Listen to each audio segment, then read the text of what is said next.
I don't remember you raising me. What is this anyway? Frankly, this is kidnapping, isn't it? Don't say such awful things. After saying that, Hillary slapped my face hard enough to make a sound. Inside, I thought, good, do it more. Eventually, the taxi arrived at a somewhat dingy 3-story building. Surprised?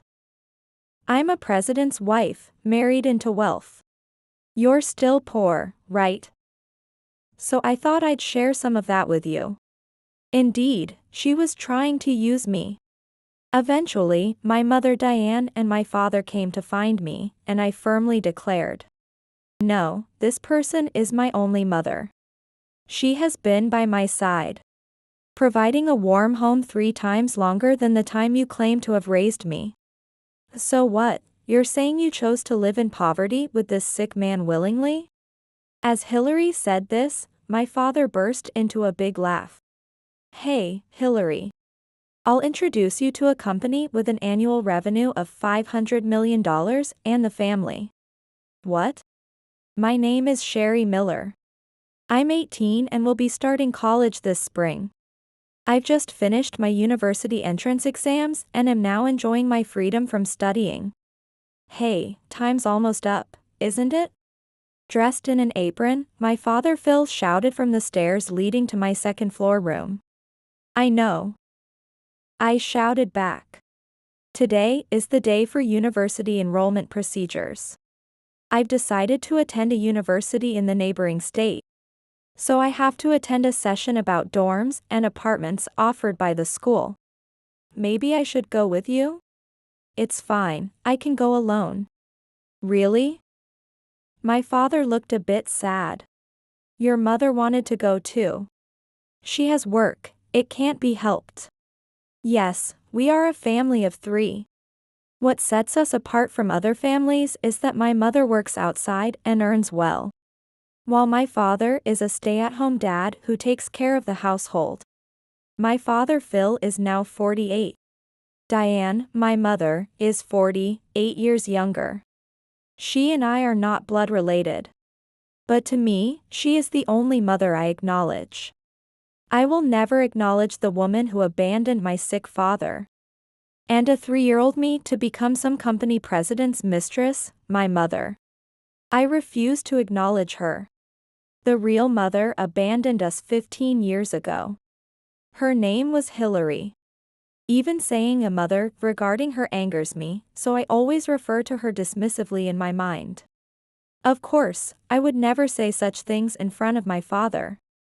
He is a kind man, and if I spoke of my biological mother that way, it would surely make him sad.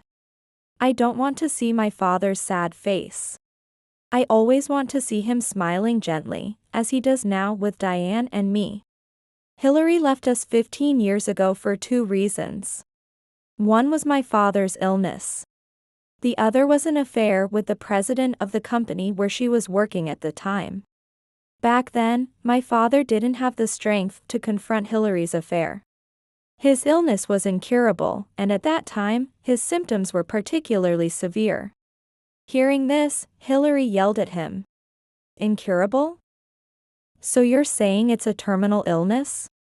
In a hospital room with many beds lined up, Hillary insensitively said such things, which finally disillusioned my father. That's why he readily signed the divorce papers that Hillary presented. I couldn't let such a woman remain my mother. At that time, I was entrusted to my paternal grandparents. They would hug me and cry, feeling sorry for me. I realized around high school that half of their tears came from frustration.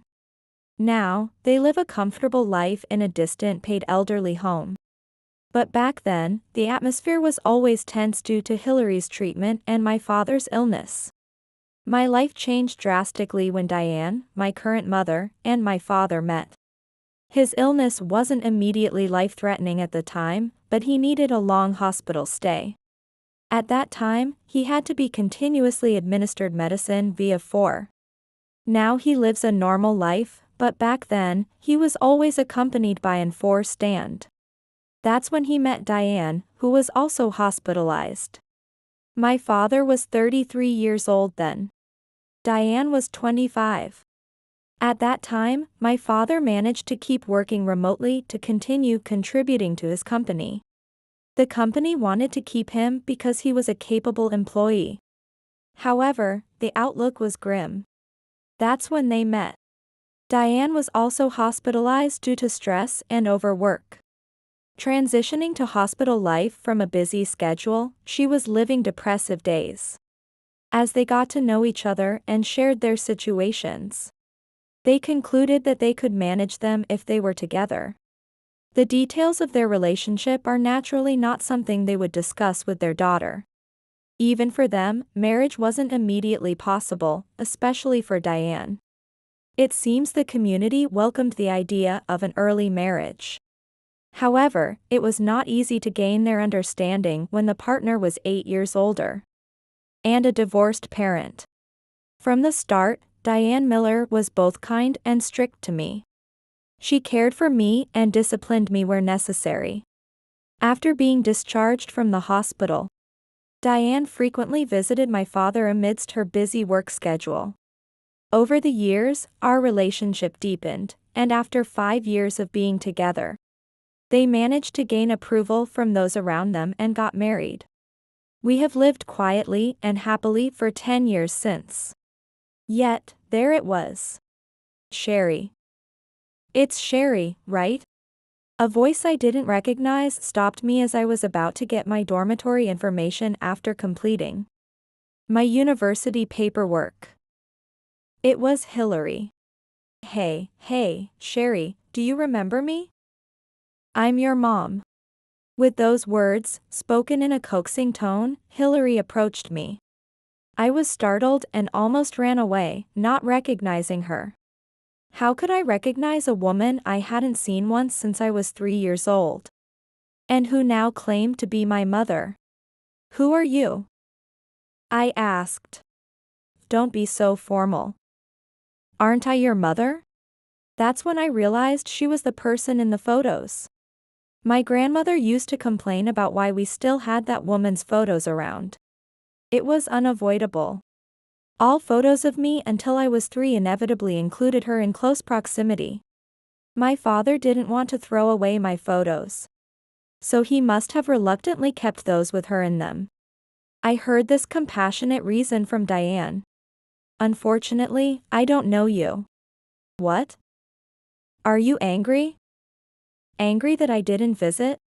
As Hillary edged closer with a forced smile, I replied. If I went with a stranger, my family would be upset. Don't be so cold. As Hillary reached out to grab my hand, I hastily shook her off and headed back home. When I opened the door to our apartment, I could hear humming. My father was preparing a meal in the kitchen. Every day, he thought about and cooked dishes that Diane and I loved. However, I wanted to finish this conversation before Diane returned. Dad. I rushed into the kitchen. Oh, Sherry, what's wrong? You look pale. And you're back sooner than I thought. Yeah. Sorry, the dorm stuff will have to wait. I sat at the kitchen table, and after my father gave me some water, I told him. She was at the university. Who? Her. The one who abandoned us 15 years ago. Phil, surprised, pulled up a chair next to me. You recognized her face? I've seen her in photos, and more importantly, she was desperately trying to approach me. That's troubling. He crossed his arms and pondered. What should we do? She'll probably show up at the university again, won't she? Maybe. There's no need to meet her. We have nothing to do with her anymore. But still. He tilted his head and furrowed his brows. Why is she approaching you now, after all this time? What do you mean? He didn't answer. Shortly after, Diane came home. Welcome back. I'm home. Ah. All my favorite dishes, thank you. That's what I love about Diane. She's always cheerful and never stinting with her gratitude. Her job is really demanding.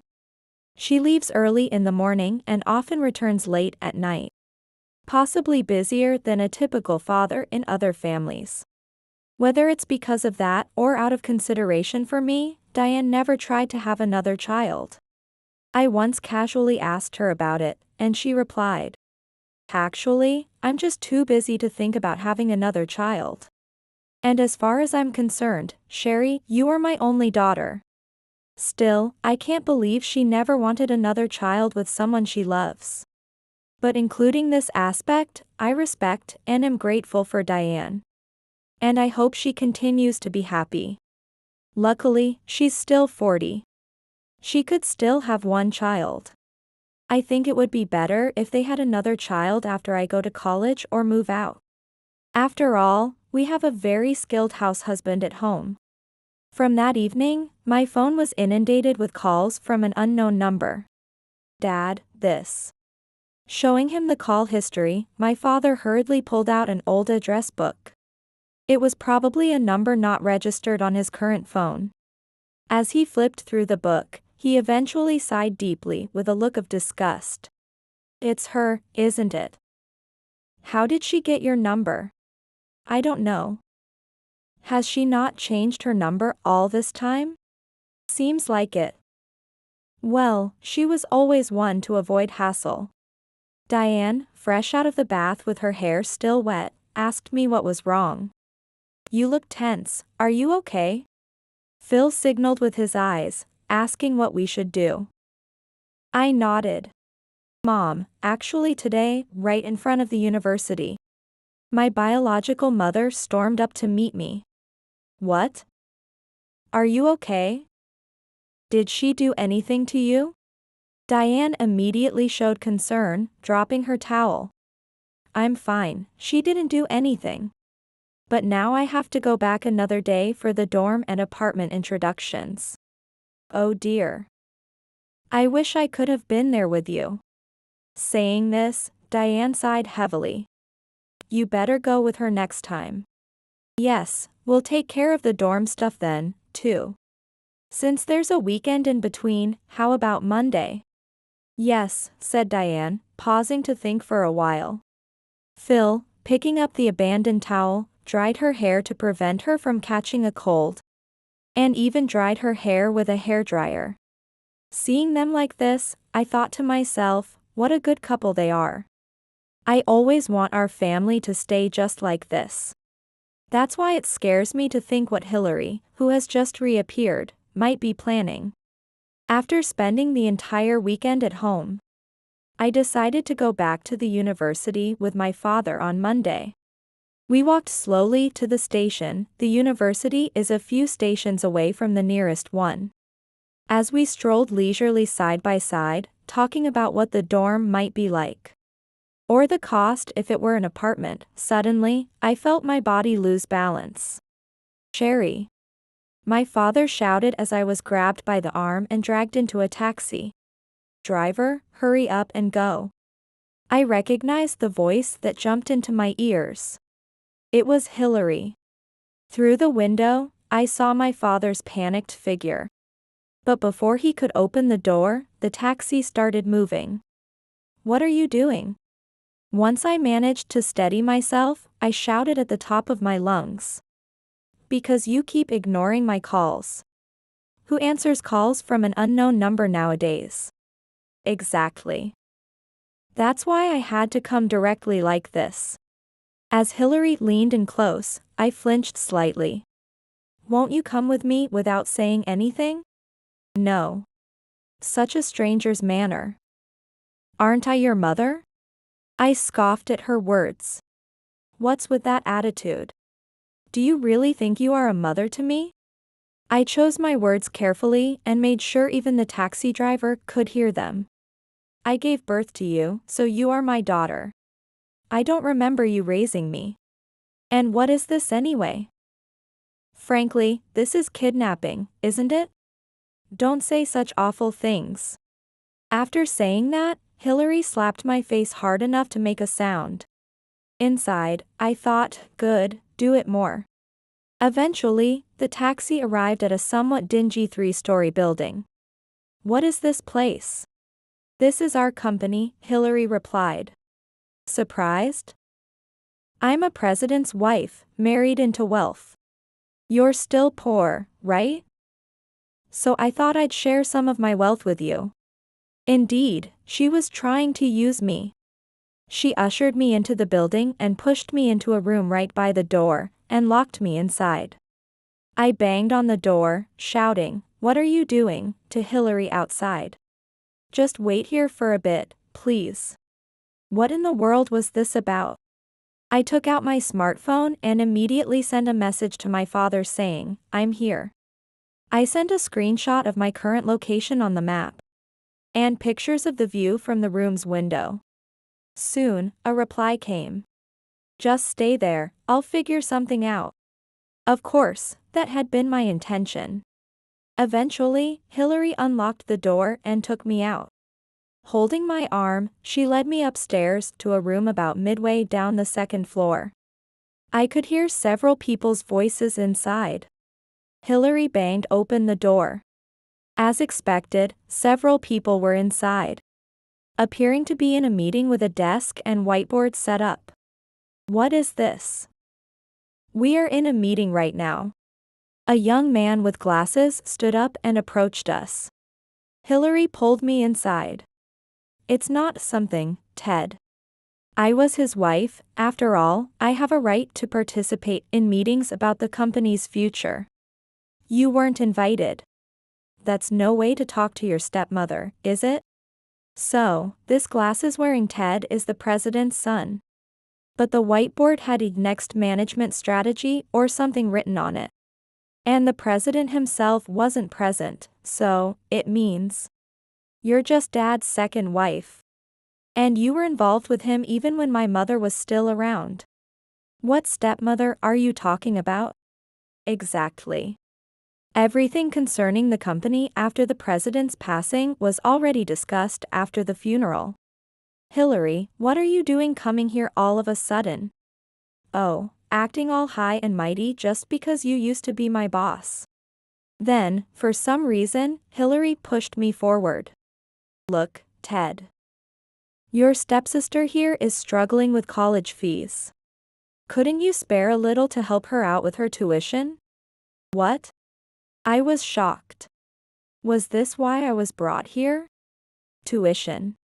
Ted's tone slightly changed. Yes. This girl is my real daughter. She's just turned 18 and has just started college. She's living a poor life with her sick father.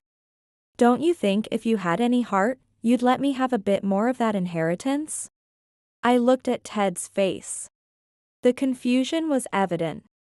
Clearly, it was my turn to speak. What are you talking about? I haven't been informed about any of this. What are you saying now? Well, it's true, isn't it? I was brought here all of a sudden. All of a sudden? Ted caught onto my words. Yes, all of a sudden. I was supposed to be going to handle dormitory paperwork with my father. Not university procedures. So, you mean the university paperwork and the tuition have already been handled? Yes, exactly. Ted glanced sharply at Hillary. Hillary seemed puzzled, as if wondering, what? What? Then Ted continued to question me. Then how, and why, did you end up here? In a taxi. I have no reason to be here. I was forcibly brought by this woman. Be quiet. Then Hillary slapped my other cheek. What strength! It stung painfully. Does this woman not understand the concept of restraint? Anyway, I needed to buy time. My father, and likely Diane, would be taking some action. During this time, I needed to extract as much information as possible from these people. I see, you really know nothing about this. Ted began to explain. I am the son of the former president of this company, and I'm slated to be the next president. So you're saying you're my stepsister? No, I certainly do not feel that way. I stated firmly. I was abandoned by this woman when I was just 3, along with my sick father. The atmosphere chilled instantly. All eyes turned towards Hillary. How could she be so shallow? Does she really think I remain the 3-year-old she left? Does she expect me, now a university student, to be terrified and compliant? Perhaps for her, the past 15 years never happened. I remember well. You called us just once, remember? What you said then? What did I say? The same thing you said to me earlier. Laughing about how you are a wealthy president's wife and we are nothing but poor people. The room visibly recoiled. You said that. When was this? Well, since you mentioned marrying into wealth, it must have been after she remarried. I didn't know anything about it. Maybe about 10 years ago? So when you were just a little girl in elementary school, you were spoken to that harshly? I nodded. Well, by that time, her words weren't much of an issue to me anymore. Just then, there were sounds of people running into the building. Sherry. Are you okay? Sherry, are you all right? Where are you? I heard the loud voices of my father and Diane, along with several others. I stuck my head out into the corridor and yelled, "Over here." Dad, Mom. Following my voice, they ran down the stairs and through the hallways. Sherry. With a clatter, they opened the door. You're safe. Sherry. I'm so glad. Saying this, Diane rushed over and hugged me tightly. Yes, I was so worried. I'm okay. Got slapped twice, though. Oh, twice. The lawyer behind my parents examined my face closely and raised his camera. Let me take a photo. Please do, I said, pushing my face forward. The cheek Hillary had hit really hurt. Let's take a good picture for evidence. Who are you people? Then Hillary pointed at my parents and yelled. Oh, have you forgotten the face of the husband you left 15 years ago? What? Phil? Phil, is that you? What's with that healthy look? Is it bad to look healthy? Oh. I see. That's why she didn't immediately understand I was with my father. She really thought my father had been bedridden and sick all this time. You said it was an incurable disease. It hasn't been cured.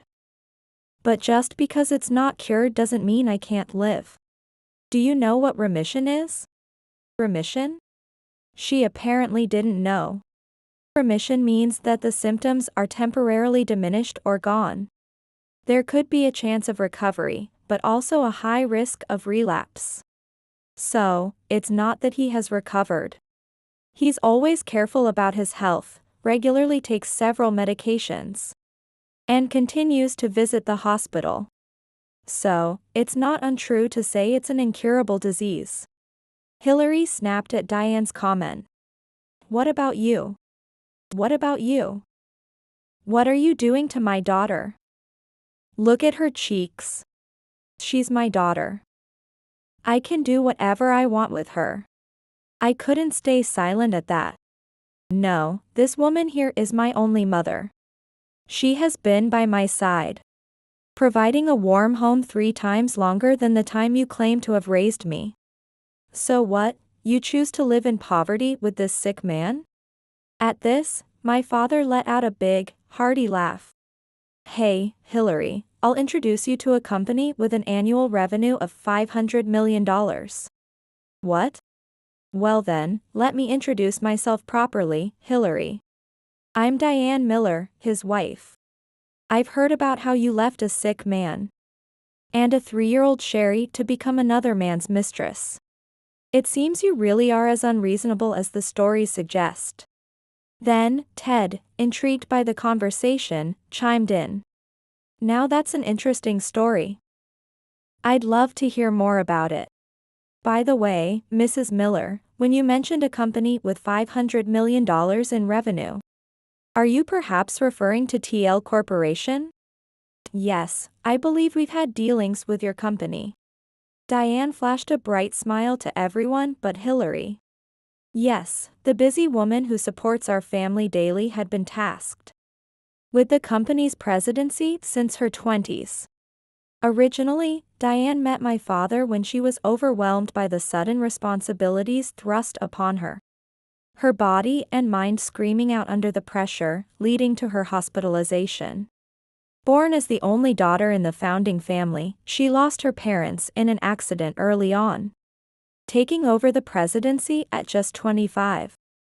She struggled immensely under the high expectations and her own inability to meet them, leading to stress-induced gastritis. During her hospitalization aimed at remission, she met my father and me during one of our visits. I heard that my father told her that sometimes it's essential to delegate impossible tasks to trustworthy people, which greatly eased her mind. Amid her relatives meddling with marriage proposals, finding solace and comfort in my father's company, she decided to marry him. You were quite thrilled to be the president's wife after the previous one passed away. But my current wife is a president herself.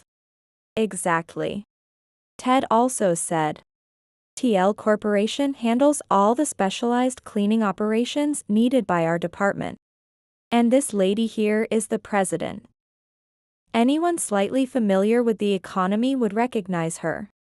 Hillary was stunned by Ted's words. Yes, that's right. Our company performs a broad range of cleaning tasks, from ordinary cleaning to specialized services. While I believe we've always had dealings with your company since my father's time, it seems this contract needs reevaluation. Diane looked around sternly. After all, shouldn't we cancel contracts with a company that harbors someone who kidnaps our daughter? I can't trust such a company. The executives present at the meeting were taken aback. Please, let's not go that far. Our business can't operate without their cooperation. What? Really? Hillary seemed confused by what was being said. Hillary, you weren't aware of that? And yet you tried to stop me from becoming president and tried to withdraw money without knowing? You're truly detrimental to this company. Isn't that right, everyone? Absolutely. That's for sure. The company's upper management echoed in agreement. What? You're saying that? The inheritance Dad left for you in his will was given long ago. What did you do with that money? Trying to extort more money this way, have you perhaps squandered it all? Or were you already in debt? Ted continued to press, while Diane interjected. Perhaps she spent it on something, no? Recently, a suspicious person approached our daughter. So I had it investigated in a hurry over 2 days. 2 days. Ah. Right, over the weekend. Then our company's lawyer, who had been taking photos earlier, nodded. At the president's request, we conducted some investigation into this person. It appears she has been patronizing nightclubs for a long time and contributing financially to them. Also, it seems she has been receiving payment demands due to her falling behind. She was doing that, huh? Wow. I gave Hillary a look of utter disbelief, as if to emphasize the absurdity. Thank you for looking into this. No problem. It's bad for our business partners to be associated with someone who has such issues. Yes, those who are detrimental to the company should be dealt with as quickly as possible. As Ted spoke, our lawyer nodded emphatically. Then, suddenly, several men entered from the back. Hillary Adams, you are under arrest for abduction and imprisonment. The men, flashing their police badges, marched in and handcuffed Hillary. What? I just took my daughter with me. We've been divorced for ages, and you dumped the custody on me, remember? At that point, you became a stranger. And I never received any child support from you. What right do you have to act as a mother? I added, incredulous. Really, how can you not realize how wrong your actions are? Taking me in front of Dad like that in a taxi? How insolent. Insolence is fine by me if it worsens your impression. I just wanted to say this. I fixed my gaze sternly on Hillary. I never wanted to think about you. Just disappear and never show your face again. Hillary froze at those words. Then, as the police began to push her out, they took her away. Hillary was formally arrested for kidnapping and is currently under interrogation. It was such a sloppy crime. Not noticing my father walking nearby was one thing. But the fact that she abruptly dragged me into a taxi was particularly significant. In the car, I deliberately spoke loudly and clearly, making it known that I was being taken against my will, and that I no longer had any emotional connection with my mother. I wanted the taxi driver to hear how unwilling I was. As expected, the suspicious driver relayed our conversation over the radio. And the head of the taxi company, finding the recording suspicious, had kept a record of it. It was incredibly foolish of Hillary not to confiscate my smartphone. With today's technology, it's easy to pinpoint a location and send a map screenshot. Well, I had learned such crisis management from Diane. She had taught me at home how to pinpoint my location in case of emergencies. A skill she had learned in her youth. Apparently, the money Hillary had embezzled was significant. And the company is demanding its return. There will be a criminal trial regarding the abduction charges. And she will undoubtedly end up behind bars. We have no intention of showing mercy, no matter what her lawyers say. Hillary should come to terms with her own shallowness. Okay, smile for the camera. On the day of my university entrance ceremony, my father and I were taking photos under a cherry tree. Now it's my turn. Saying this, Diane handed the camera to my father and switched places with him. Right, you two look great together, especially with those cherry blossoms. Father said something that seemed a bit cheesy, probably influenced by the spring atmosphere. It's going to be a while before we can see each other again, huh? Diane said, her eyes welling up with tears. Father gently patted her shoulder. Facing them, I spoke up. Hey, I have a request. What is it? This time, I really want to see a brother or sister. At that, both of them blushed. At this age? Come on, Mom, you're only 40. You can definitely have another child. Now that I'm an adult, why don't you two spend some time alone and then introduce me to a little brother or sister? Don't say that. With that, Diane hugged me. You are my only daughter. That's true, but Mom, you have so much love to give. I'm sure you'll be lonely without me. Oh dear, I should have made you go to a closer school. I chuckled at that. In truth, wanting a sibling or worrying about her being lonely was just a pretext. Diane is currently the head of the company. But I believe that I shouldn't be the one to take over from her. My father agrees with this too. After all, I am my father's stepchild, not my mother's biological child. Even if she treats me as her own child, the outside world may not see it that way. Especially since the company is a well-established, mid-sized family business, with a tradition of keeping management within the family. She must be aware of this. After a moment of silence, Diane nodded deeply. Well, maybe I'll try just a little harder. She smiled shyly and hesitantly. No matter how things turn out, we will remain a family. We have managed well so far. And surely, we will continue to do so, harmoniously and happily.